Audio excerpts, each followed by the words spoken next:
because any delay in the income generation of these students would have a decided effect on our GDP, Mr. Secretary. I will not ask you to post figures now, but maybe at the proper time, not here, we can discuss it further. Thank you, Mr. Secretary. Mr. Chairman, maraming salamat. Thank you. Thank you, Congressman.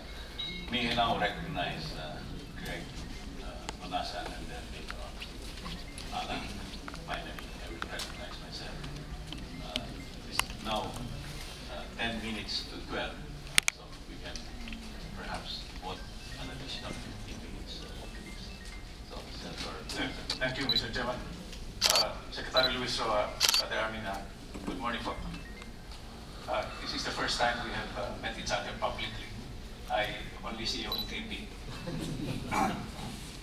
Having said that, I only have one question, Mr. Secretary, but let me preface my question. It's, there are a lot of variables, but I will focus on my question. Taking off from the point raised by our Vice Chairman, we are presuming here that you are, for these issues, these innovative programs, you have an upgraded database that will warrant intelligent, informed, and rational decisions that will impact on our long-term educational funds. We are assuming that. But my problem, from where I sit, is a cause of concern for many of our people. Between what we teach our students in the classroom and the example they see in areas where they spend more of their waking hours, there seems to be a credibility problem. There seems to be a problem with the example that we should set to bridge this credibility gap.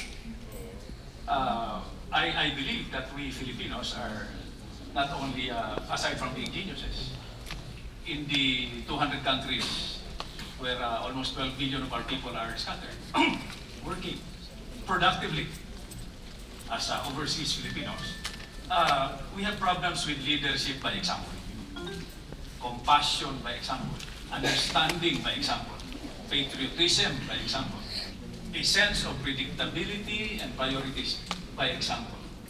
The programs that have been that you have been describing, to me, are basically procedural.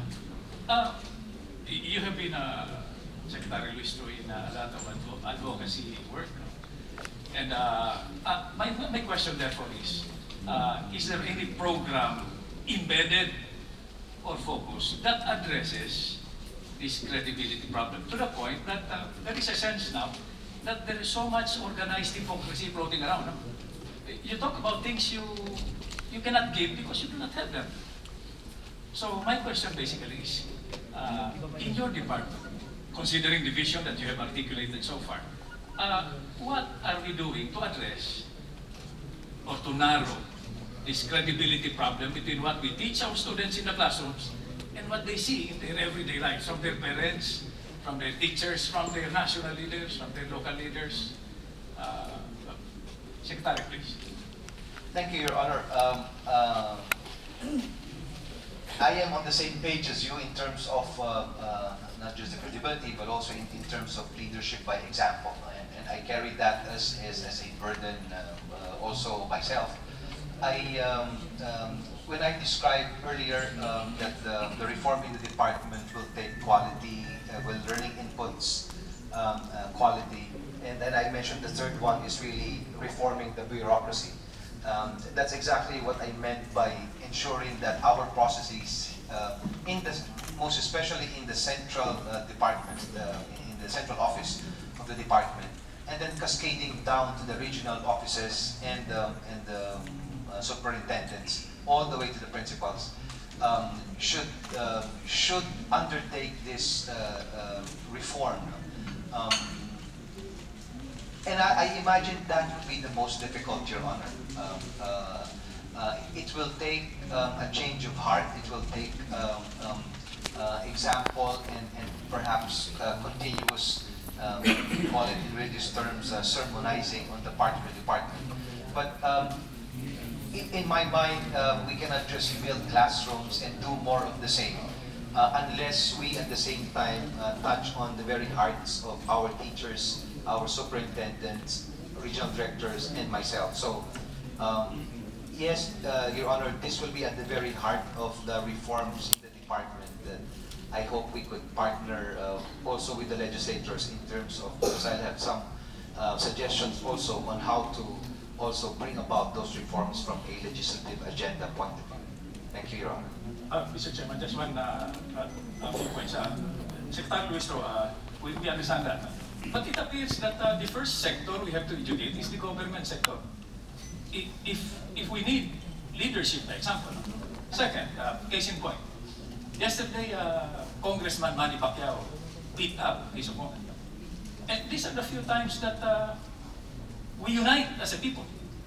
But it is a very short-lived unity.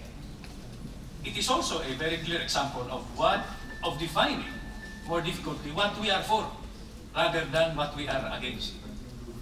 So I just hope that maybe in partnership with Congress, we can hammer this out. But maybe from where you sit, you can also reiterate a proposal from Congress that our president, our good president, reactivate.